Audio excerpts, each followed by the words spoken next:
Doctor পাঠাককে ঘিরে থাকা সবাই ভীত হয়ে তাকালো নিজেদের মাথার ওপর।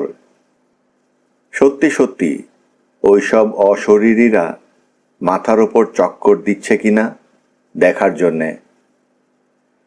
ভীত হয়ে পড়লেন মাস্টার কোলজ নিজেও। কাঁপা গলায় বললেন, তারপর তারপর ঘন্টা। চোখ দুটো বড় বড় করে সবার দিকে তাকালেন পাঠাক। ঘন্টা? বিস্ময়ে মুখ চাওয়াচাওয়ি করল সবাই। ঘন্টা? ফিসফিস করে শব্দটা ফিরতে লাগলো সবার মুখে। ঘন্টা? হ্যাঁ, ঘন্টা, ভূতের ঘন্টা। ঢং ঢং শুরু হলো আস্তে, তারপর জোরে, ঢং ঢং, আরো জোরে, ঢং ঢং ঢং ঢং। বলতে বলতে ডাক্তার পাঠাক গলায় এমন শব্দ করতে থাকলেন যে উপস্থিত সবার গায়ের লোম খাড়া হয়ে উঠল। সবার বিস্ময়ের ঘোর কাটার আগেই বিচিত্র গলার স্বর করে পাঠাক বললেন, তারপর আকাশ ফেটে চৌচির হয়ে ছুটে এলো বাজ, কিন্তু শব্দ নয়, শুধু চোখ ধাঁধানো আলো, বিদ্যুৎ ছটা। অন্ধকার মালভূমির বুকে আলোক রশ্মির সে কি খেলা! আর তাতেই দেখলাম আমি আর নিক মরে গেছি। নিস্পন্দ বসে আছি, মরার মতো পাশাপাশি। বলে কি ডাক্তার পাঠাক? ভিড়টা ঝুঁকে পড়েছিল সামনে। পাঠাকের কথায় ভিড়টা আলগা হয়ে গেল, পিছিয়ে গেল অনেকেই। মরে গেলে এখন কথা বলছে কে তবে? রক্ত পানি হবার জোগাড়। শয়তান কি তবে পাঠাকের বেশ ধরে নিজেই এসে বসেছে সবার মাঝে? ভোরের আলো ফুটতেই নিক উঠে দাঁড়ালো, বারণ শুনল না। থেমে থেমে বলেই চলেছেন পাঠাক, আমাকে টেনে নিয়ে গেল কেল্লার কাছে। ঝোপ জঙ্গলে ঠাসা খাল পেরিয়ে পাঁচিলের ধারে ঝুলে থাকা শেকল বেয়ে তরতর করে উঠল উপরে। একদম টানা পুলের মাথায় গিয়ে যেই হাত বাড়িয়ে দেয়াল ধরেছে, একটা কান ফাটা চিৎকার শুনলাম। দেখি এক হাতে শেকল ধরে মুহূর্তের মধ্যে সরসর করে নেমেই গড়িয়ে পড়ল খালের ভেতর। রোমাঞ্চিত গ্রামবাসীদের মধ্যে কে যেন বলে উঠল, তারপর? আমি কিন্তু আগেই পালাতে চেয়েছিলাম। হ্যাঁ, নিক যখন শেকল বেয়ে ওঠে।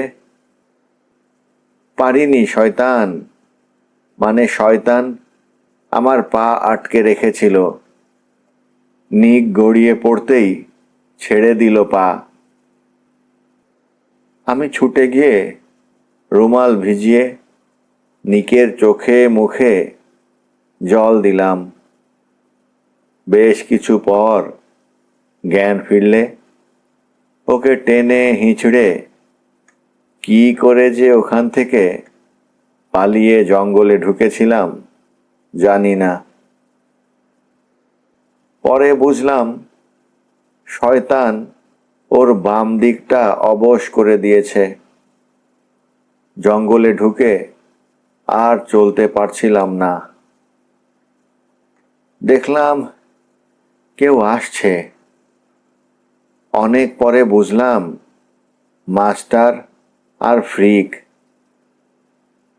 মাস্টার কোলজ হঠাৎ উত্তেজিত হয়ে পাটাককে ঝাঁকুনি দিয়ে জিজ্ঞেস করলেন, ডাক্তার, ডাক্তার পাটাক, নিক ভালো হবে তো? বলো। নির্বিকার স্বরে উত্তর দিলেন ডাক্তার পাটাক, পক্ষাঘাত। শয়তান মেরে ওকে পক্ষাঘাত করে দিয়েছে।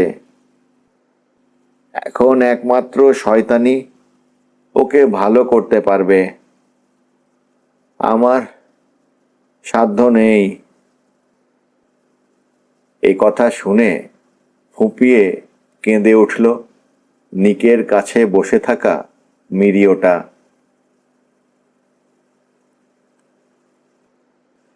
খবরটা ছড়িয়ে পড়তে দেরি হলো না।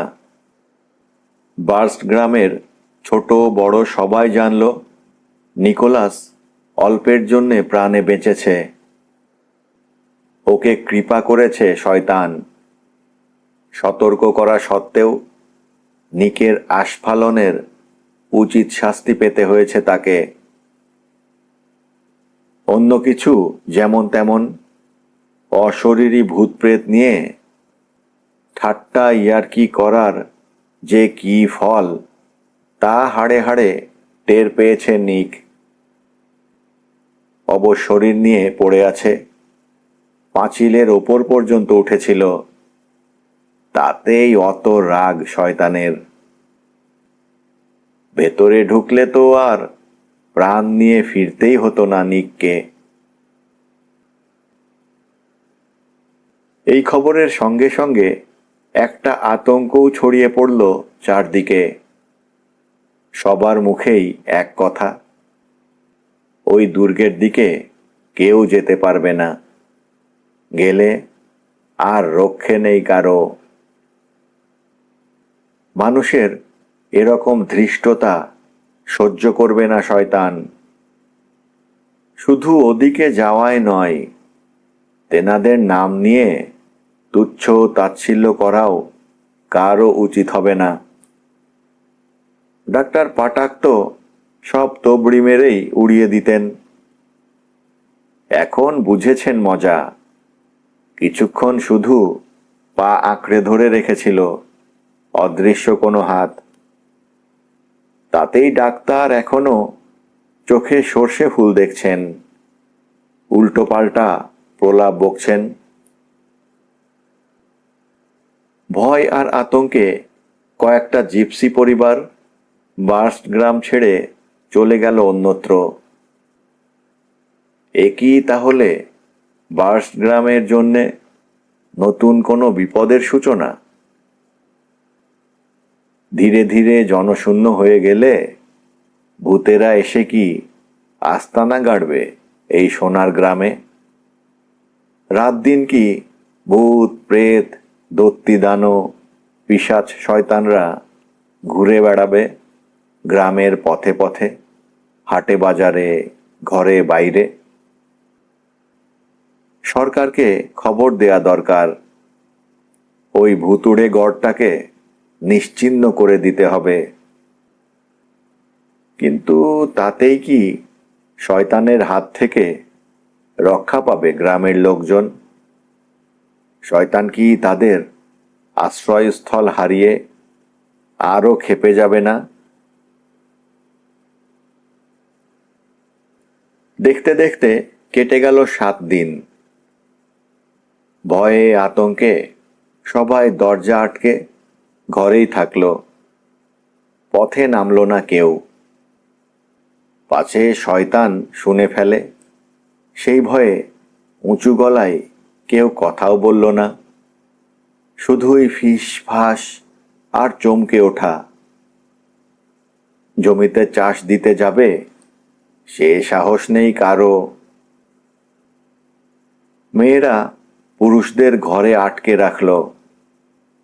চাষ দিতে গেলে যদি মাটি ফুঁড়ে সুন্দরী ডাইনিরা উঠে তাদের ভুবন ভুলানো মোহিনী হাসি দিয়ে ভুলিয়ে নিয়ে যায় কার্পেথিয়ান দুর্গের দিকে। তবে আর ফিরবে না কেউ। হাট বাজার, কাজ কারবার সব বন্ধ রইল। ভয়ে জড়সড় ফ্রিকো আর মাঠে গেল না ভেড়া নিয়ে। অবস্থা দেখে বিপদ গুনলেন মাস্টার কোলজ। গায়ের মোড়ল হয়েও এ অবস্থা দূর করতে পারছেন না তিনি। অন্যের ভয় তাড়াবেন কি, নিজেই তো ভয়ে একদম সেঁধিয়ে আছেন ঘরের ভেতর। কিন্তু এ অবস্থা চলতে দিলে বিপদ বাড়বে বই কমবে না। খবরটা সরকারের কর্তা ব্যক্তিদের কানে পৌঁছাবেন কি? তবে তার আগে দেখা দরকার দুর্গের মাথায় ধোঁয়া আছে কি না। আছে, আগুন তাও চোখে পড়েছে, শব্দ তাও আছে, গুম গুম মাটি কাঁপানো শব্দ। ডাক্তার পাটাক যে শব্দ ঘটনার রাতে শুনেছিলেন, সে শব্দই নাকি প্রতি রাতে বাতাসে ভর করে আসে। শোনা যায় পাহাড়ে পাহাড়ে ধ্বনি প্রতিধ্বনি। সামান্য এক টেলিস্কোপের বদৌলতে কার্পেথিয়ান দুর্গ এখন একটি জ্বলন্ত আগ্নেয়গিরি। এর থেকে কি করে রেহাই পাবেন তাই ভাবতে ভাবতে একদম মুষড়ে পড়লেন গায়ের মোড়ল মাস্টার কোলজ। কিং ম্যাথিয়াসের মালিক জোনাসের মনের অবস্থা আরো খারাপ। সরাইখানার পাট চুকিয়ে তাকেও বুঝি চলে যেতে হবে এই গ্রাম ছেড়ে। কারণ কেউ আর আসবে না এই সরাইখানায়। শয়তানের গলা যেখানে শোনা গেছে, সেখানে মানুষ আসবে কোন সাহসে? বিষণ্ণ জোনাস তাই সন্ধ্যা হবার আগেই সরাইখানার দরজা জানলা ভালো করে আটকে চলে যায় ওপরে নিজের শোবার ঘরে। এর মধ্যেই একদিন সদর দরজায় খট খট শব্দ শুনে চমকে উঠল জোনাস। রাত 8টা হবে তখন। আবার শব্দ, খট খট। অস্থিরভাবে দরজার কড়া নাড়ছে কেউ। একটা শীতল স্রোত বয়ে গেল জোনাসের সারা শরীরে। এ অসময়ে তো কোনো মানুষের আসার কথা নয়। নির্ঘাত শয়তান, নয়তো শয়তানের সাঙ্গপাঙ্গরা হুকুম পেয়ে সরাইখানা দখল করতে এসেছে।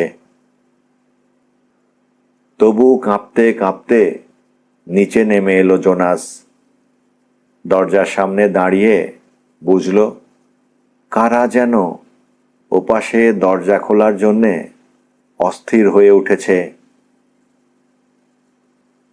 কি করবে না করবে ভাবতে ভাবতে সন্তর্পণে দরজার খিল খুলে একটা পাল্লা সামান্য ফাঁক করল জোনাস।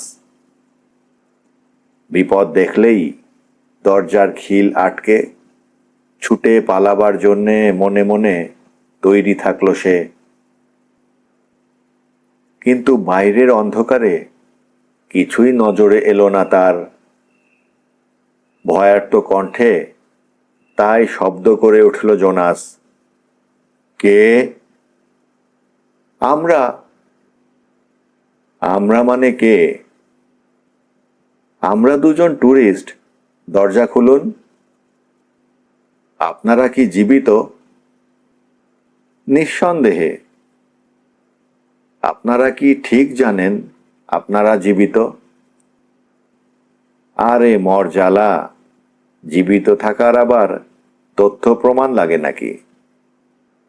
তবে এভাবে বাইরে দাঁড় করিয়ে রাখলে আর কিছুক্ষণের মধ্যেই যে মারা পড়ব তাতে কোনো সন্দেহ নেই। দরজা খুলে দিল জোনাস। একজনের পেছনে আরেকজন ঘরে ঢুকল। অবাক হয়ে তাদের দেখল জোনাস। ভূত নয়, দুজন জলজ্যান্ত মানুষ, চেহারা সুরতে খানদানি ছাপ। ঘরে পা রেখেই আগন্তুক একজন বলে উঠল, রাত কাটাবার মতো দুখানা ঘর চাই। অনেকদিন পর এ ধরনের কথা শুনে ভেতরে ভেতরে পুলক অনুভব করল জোনাস। তবু নিশ্চিন্ত হবার জন্যে হারিকেনটা তুলে ধরল তাদের মুখের সামনে। হারিকেনের স্বল্প আলোতেই তাদের চেহারা দেখে আনন্দে হতবাক হয়ে গেল সে। ভাঙা কপাল আবার জোড়া লাগলো। এবার আর ভূত প্রেত নয়, আবার মানুষ নিয়েই কাজ কারবার শুরু হবে তার। এক নজর দেখতে গিয়েই দুজনের একজনের দিকে চোখ আটকে গেল তার। অভিজ্ঞ জোনাসের চোখ বুঝে নিল এই লোক অভিজাত পরিবারের। চেহারায় মার্জিত ছাপ, বেশ লম্বা, সুদর্শন, বয়স বড়জোর 32। সুন্দর চোখ, বাদামি চুল, বিন্যস্ত বাদামি দাড়ি, সব মিলিয়ে বিষাদ মাখানো ওই চোখে মুখে অহংবোধের ছাপও স্পষ্ট। নাম ঠিকানা লিখতে খাতা খুলল জোনাস। তরুণ পর্যটকের দিকে চাইতেই যথেষ্ট গাম্ভীর্য নিয়ে সে বলল, লিখুন, নাম কাউন্ট ফ্রান্স ডি টেলেক।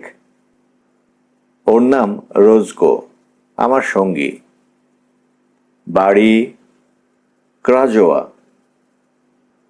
জোনাস বুঝল কাউন্ট ফ্রান্স ডি টেলেক রোমানিয়ার নাগরিক, কারণ ট্রান্সিলভানিয়ার কাছাকাছি ক্রাজোয়া, রোমানিয়ার একটি শহর।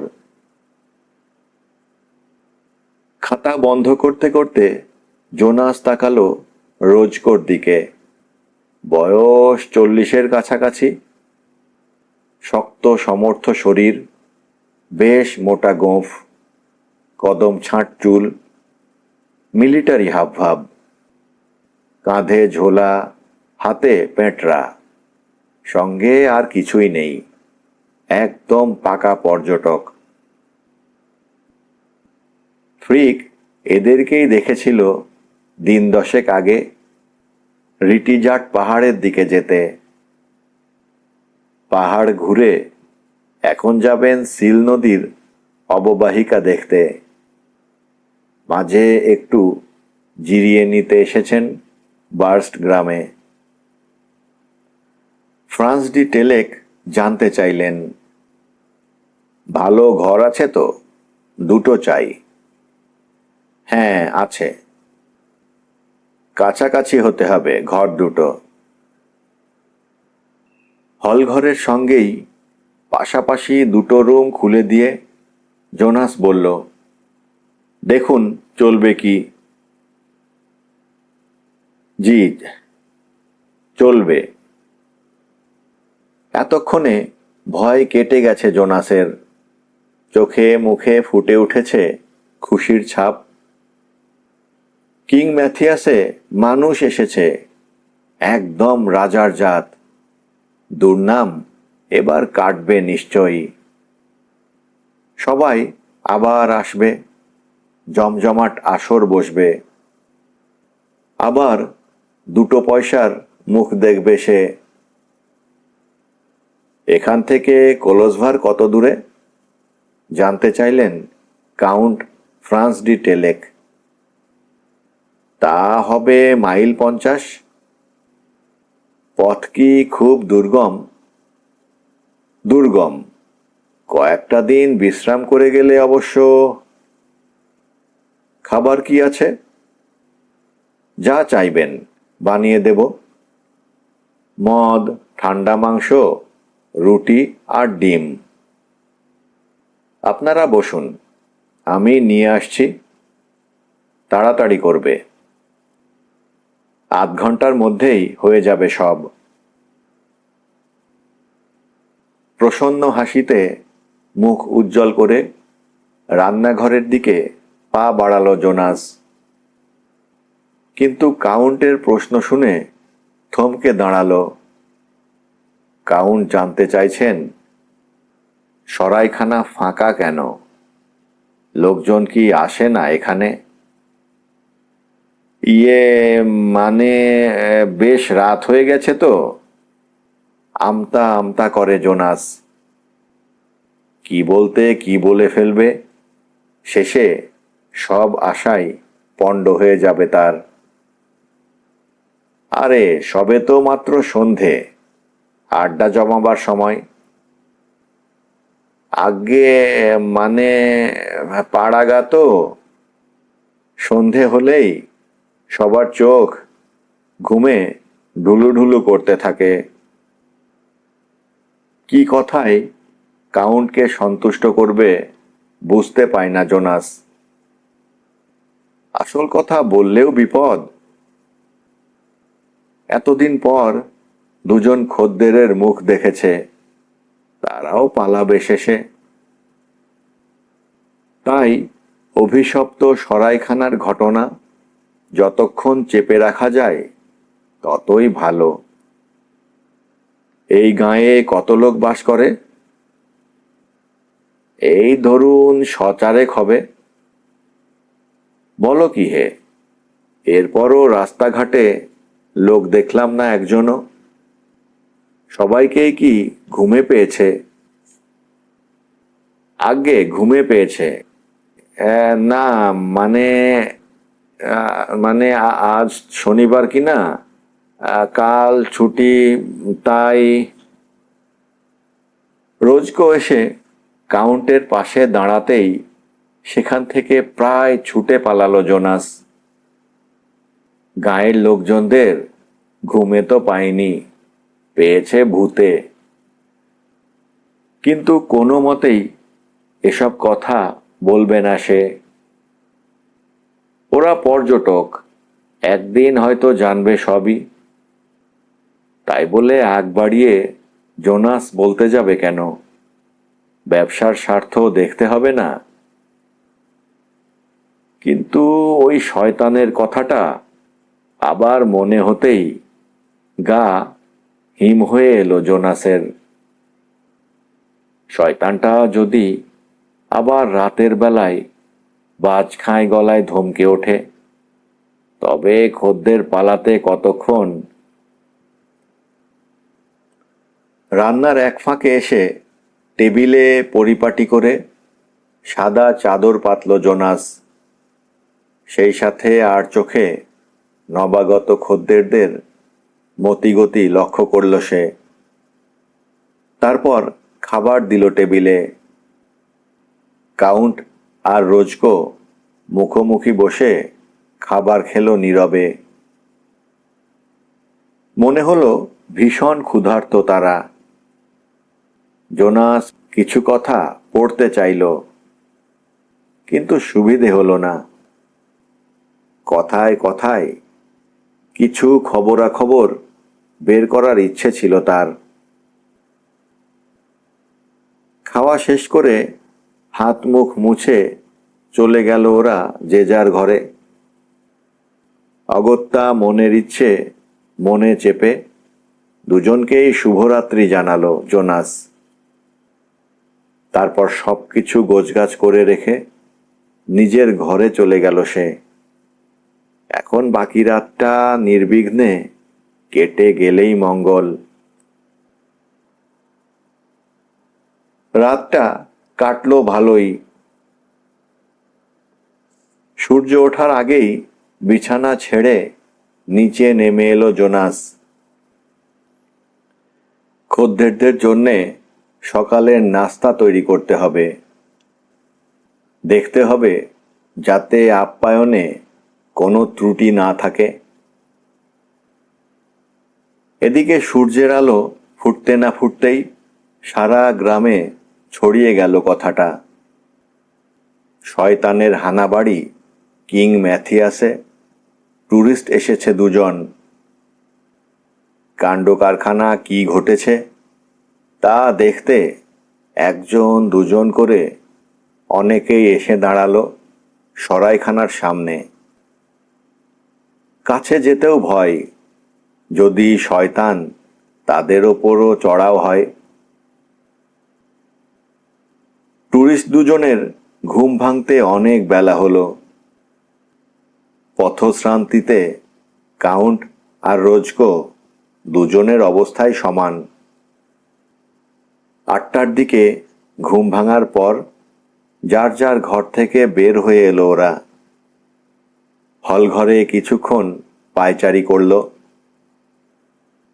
রান্নাঘর থেকে এসে জোনাস দেখল গাঁয়ের লোকজন সবাই দরজা ও জানালা দিয়ে উঁকি মেরে দেখছে আগন্তুকদের। গাঁয়ের লোকেরাও অবাক হলো সমানভাবে। অনেক কিছু ভুতুড়ে কাণ্ড ঘটার যা আশা করেছিল তা মোটেও ঘটছে না।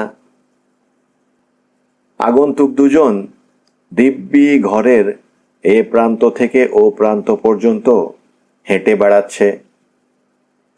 জোনাস একগাল হেসে সুপ্রভাত জানালো তাদের। অবস্থা বুঝে জোনাস এসে দাঁড়ালো দরজার সিঁড়িতে। ভোরের আলোর মতো উজ্জ্বল হাসি ফুটে উঠল তার চোখে মুখে। সবাইকে যেন স্বাগত জানাচ্ছে। আর তো কোনো ভয় নেই, তবে আর বাইরে দাঁড়িয়ে কেন? সবার কোলাহলে আবার সরগরম হয়ে উঠুক কিং ম্যাথিয়াস। ওই যে দেখুন ট্যুরিস্ট দুজনকে, রাতে থেকেছে, খেয়েছে, এখন কেমন নিশ্চিন্ত মনে পায়চারি করছে। কিছুই হয়নি তাদের। এরপরও আপনাদের মনে ভয় থাকা ঠিক না, কোনো প্রশ্ন থাকা উচিত না। আসুন কিং ম্যাথিয়াসে আবার আপনাদের শুভাগমন শুরু হোক। যারা এসে সরাইখানার সামনে জড়ো হয়েছিল তারা সবাই নিজেদের মুখ চাওয়াচাওয়ি করছিল। সবার মাঝেই একটা দ্বিধা, ভয়। সরাইখানার ভেতরে যাওয়া ঠিক হবে কি? কে যাবে আগে? গাঁয়ের মোড়ল মাস্টার কোলোজ আর দেরি করলেন না। জোনাসের পাশ কাটিয়ে ঢুকে পড়লেন সরাইখানার ভেতরে। সেই সাথে মোড়লকে অনুসরণ করল আরও কজন মাতব্বর। স্কুলমাস্টার আর ফ্রিকও ধীরে ধীরে ঢুকে পড়ল ভেতরে। কিন্তু ডাক্তার পাটাককে অনেকে চেষ্টা করেও ভেতরে পাঠাতে পারল না। অভিশপ্ত সরাইখানায় আর কখনো যাবেন না তিনি। মাস্টার কোলোজ অবশ্য ট্যুরিস্টদের সঙ্গে পরিচিত হতে ভেতরে ঢোকেননি, ঢুকেছেন নিজেরই স্বার্থে। বহিরাগতদের গাঁয়ে ঢোকার জন্য খাজনা দিতে হয়, আর সে খাজনা পুরোটাই যায় মোড়লের পকেটে। সুতরাং খাজনা আদায় করতে তিনি সরাসরি গিয়ে দাঁড়ালেন কাউন্টের সামনে। সুপ্রভাত জানিয়ে নিজের পরিচয় দিলেন। বিনম্রভাবে দাবি জানালেন ট্যুরিস্ট ট্যাক্সের। মাস্টার কোলোজের কথায় একটু চমকে উঠলেন কাউন্ট। সঙ্গে সঙ্গেই নিজেকে সামলে নিয়ে মিটিয়ে দিলেন ট্যুরিস্ট ট্যাক্স, এবং সেই সাথে মোড়ল আর স্কুল মাস্টারকে প্রাতরাশ সাজানো টেবিলে আমন্ত্রণ জানালেন। কাউন্টের আমন্ত্রণ এড়াতে পারলেন না তারা। বসলেন। তা দেখে ছুটে এলো জোনাস। সবচেয়ে ভালো পানীয় এনে রাখলো টেবিলে। ভাগ্য তার বুঝি ফিরেছে, তাই সবাইকেই খাতির যত্ন করতে উঠে পড়ে লাগলো সে। স্বভাবজাত গাম্ভীর্য নিয়েই মাস্টার কলেজের দিকে তাকালেন কাউন্ট। তারপর মৃদু হেসে জিজ্ঞেস করলেন, এই যে ট্যাক্স নিচ্ছেন, তা থেকে ট্যুরিস্টদের কোনো সুবিধে দিতে পারছেন কি? আজ্ঞে, ইচ্ছে থাকলেও তেমন সুবিধা দিতে পারছি কই। মাস্টার কলোজ এমনই প্রশ্নের জন্যে ঠিক প্রস্তুত ছিলেন না, বোঝা গেল। তেমন কেউ আসে না বুঝি? আসে, তবে সংখ্যায় খুব কম। যদিও আমাদের এই গাঁয়ের মতো সুন্দর জায়গা খুব একটা দেখা যায় না। ঠিক বলেছেন আপনি। পাহাড়ের চূড়ায় উঠে চারদিকে তাকালে চোখ জুড়িয়ে যায়। উপস্থিত সকলের দিকে চোখ বুলিয়ে আবার কাউন্ট বললেন, আপনাদের এ জায়গা ট্যুরিস্টদের স্বর্গভূমি হওয়ার মতোই বটে। সিল নদীর উপত্যকা, গ্রাম, আর সবুজ ঘেরা পাহাড়ের পর পাহাড়। দেখলে সত্যি মন ভরে যায়। স্কুলমাস্টার হারমড আর চুপ থাকতে পারলেন না। বললেন, তবে আপনি একবার প্যারিং পাহাড়ে উঠুন, আপনার আরও ভালো লাগবে। সময় থাকলে যেতাম, কিন্তু সম্ভব হচ্ছে না। মাত্র একদিনের পথ। কাল সকালেই কালসরাগ রওনা হব। কাউন্টের কথায় চমকে উঠল জোনাস। বলে কি?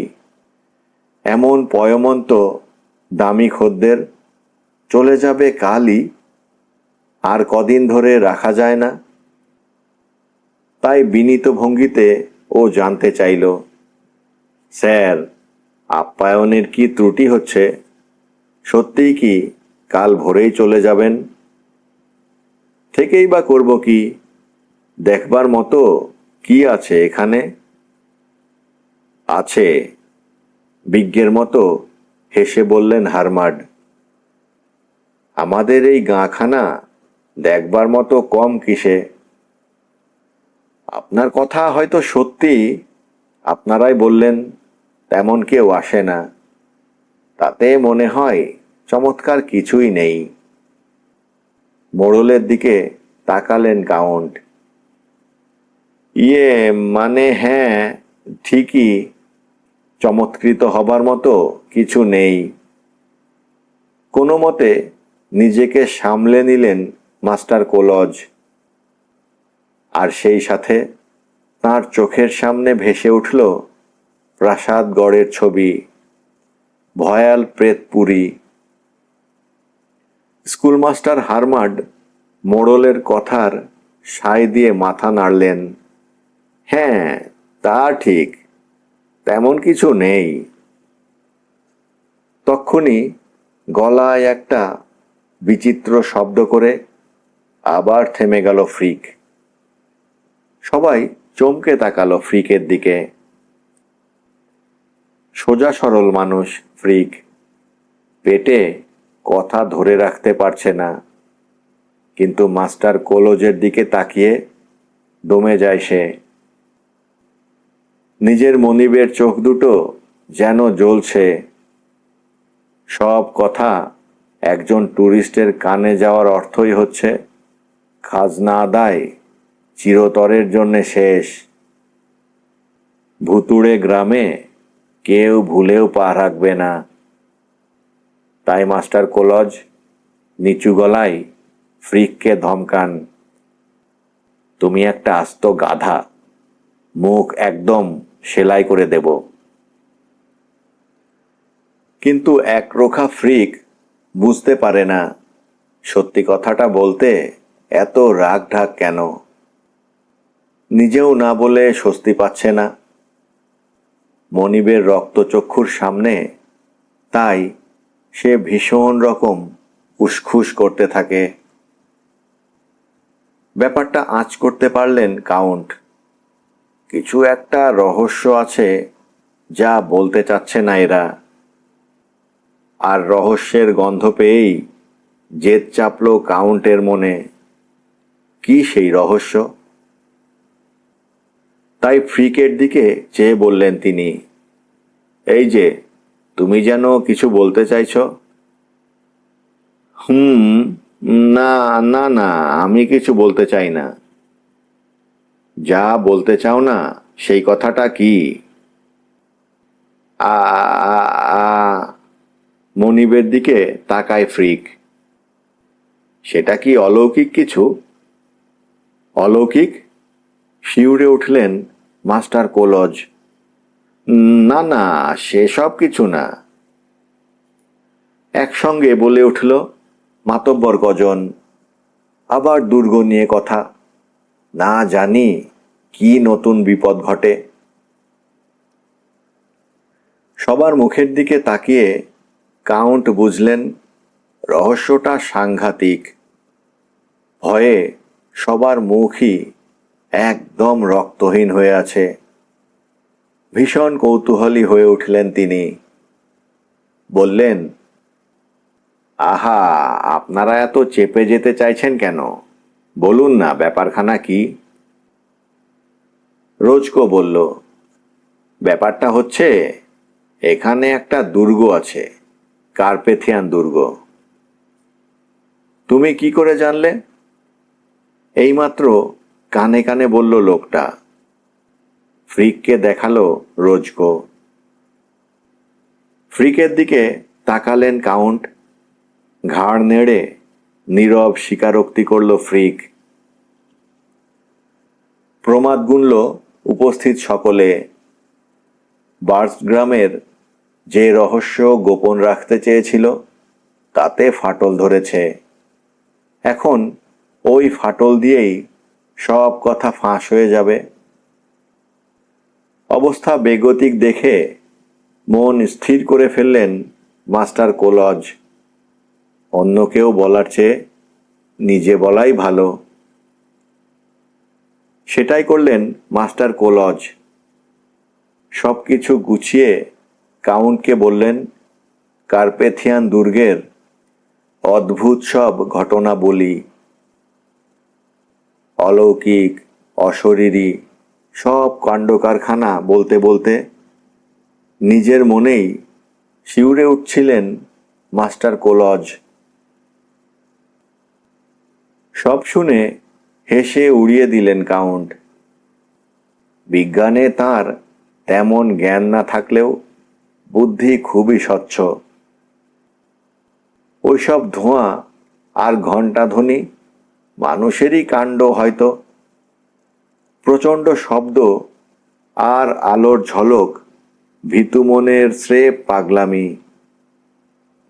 মানুষ ভয় পেলে সাধারণ বুদ্ধি বা চেতনা হারিয়ে ফেলে। কিন্তু কাউন্টের এসব কথাই ভীষণ বিব্রত বোধ করতে থাকল উপস্থিত সকলে। এরপরও অবিশ্বাস। শয়তানের পাল্লায় পড়েনি তো কাউন্ট? কিন্তু কথা সেটা নয়। শয়তান তো এই সরাইখানায় কান পেতেই আছে। কি জানি আবার কি ঘটে। অদৃশ্য কিছু ঘটে যাওয়ার অপেক্ষায় প্রায় দম বন্ধ করে বসে রইল সবাই। নতুন কোনো ঘটনা ঘটতে দিতে রাজি নন মাস্টার কোলজ। কাউন্টকে তিনি ব্যাপারটার গুরুত্ব বোঝাতে চাইলেন। বললেন, ঘটনার এখানেই শেষ নয় কাউন্ট। যেমন? দিন কয়েক আগের কথা। গাঁয়ের ফরেস্টার আর ডাক্তার ওই দুর্গে ঢুকতে গিয়েছিল। প্রাণ নিয়ে ফিরেছে কোনো মতে। কি ঘটেছিল বলুন? আগ্রহ ভরে জানতে চাইলেন কাউন্ট। ঘটনা বললেন মাস্টার কোলজ। ঘটনা শুনে আবার হেসে উঠলেন কাউন্ট। বললেন, আপনারা যাই বলুন না কেন, ডাক্তারের পায়ের কাঁটা জুতো মাটিতে বসে যাওয়ায় পা টেনে তুলতে কষ্ট হচ্ছিল। আর উনি ভাবছিলেন কেউ বুঝি পা টেনে ধরে রেখেছে। তা না হয় হলো, কিন্তু নিক ডেকের অবস্থা। টানা পুলে হাত দিতেই সর্বাঙ্গ প্রচণ্ডভাবে কেঁপে ওঠে তার। কিছু বুঝবার আগেই শয়তান ধাক্কা মেরে নিচে ফেলে দেয় তাকে। কোনো মতে প্রাণ নিয়ে ফিরে এসেছে। বলছেন কি? বেচারা এখনো শয্যাশায়ী। ওর শরীরের বাঁ দিকটা অবশ হয়ে গেছে। বাঁচবে তো? উদ্বেগ ভরা কণ্ঠে জানতে চাইলেন কাউন্ট। তা বাঁচবে, কিন্তু কবে যে আবার চলতে ফিরতে পারবে? উদ্বেগে মাস্টার কোলজের দীর্ঘশ্বাস বের হয়ে আসে। আর কোনো কথা খুঁজে পেলেন না কাউন্ট। তাঁর বুদ্ধিতে আসছে না। অদৃশ্য ধাক্কা, অর্ধেক শরীর অবশ, ভীষণ হেঁয়ালি। তবু তাঁর সচেতন বুদ্ধিদীপ্ত মন এসব হেঁয়ালি সহজে মানতে চায় না। বললেন, খোঁজ নিলে দেখা যাবে। এটাও মানুষেরই কাজ, শয়তানের নয়। মানুষ? যেন আকাশ থেকে পড়লেন মাস্টার কোলজ। হয়তো তাই। কার্পেথিয়ান দুর্গে যারা আছে তারা আমার আপনার মতোই জলজ্যান্ত মানুষ। তারা চায় না সেই গড়ে কেউ যাওয়া আসা করুক। কাউন্টের কথা শুনে ঢোক গিললেন শুধু, কিছুই বলতে পারলেন না মাস্টার কোলজ। কাউন্ট বললেন, হয়তো কিছু খুনে গুন্ডা বদমাশ আস্তানা গেড়েছে ওই দুর্গে। খুনে গুন্ডা বদমাশ? বিড়বিড় করে মাস্টার কোলজ পুনরাবৃত্তি করলেন কাউন্টের কথা। তাই হবে। শয়তান আর ভূত প্রেতের আর কাজ নেই দুর্গে গিয়ে নাচানাচি করবে। আপনাদের এই সব কুসংস্কার আর বিশ্বাসের কথা ওরা জানে। তাই ওই গুন্ডা বদমাশরাই শয়তান সেজে আপনাদের ভয় দেখাচ্ছে। উদ্দেশ্য কেউ যেন ওটার ধারে কাছেও না যায়, যাতে তারা নির্বিঘ্নে নিরুপদ্রবে দিন কাটাতে পারে। কাউন্টের কথায় যুক্তি থাকলেও বার্স্ট গ্রামের মাতব্বরেরা খুশি হতে পারল না এই ব্যাখ্যায়। কাউন্ট নিজেও বুঝলেন সে কথা। সবার চোখে মুখেই একটা প্রকট অবিশ্বাস। এদের বিশ্বাস করানোর চেষ্টা বৃথা। তবু তিনি বললেন, আমার যা মনে হচ্ছে তাই বললাম। এখন বিশ্বাস করা না করা আপনাদেরই ইচ্ছা। চোখের দেখাকে অবিশ্বাস করি কেমন করে? মাস্টার কোলজের মন সংশয়ে দোল খেতে থাকে। স্যার, আপনি তো একটা কথা স্বীকার করবেন। অনেকক্ষণ পর মুখ খুললেন স্কুলমাস্টার হারমার্ড। সত্যি কখনো মিথ্যা হয়ে যায় না।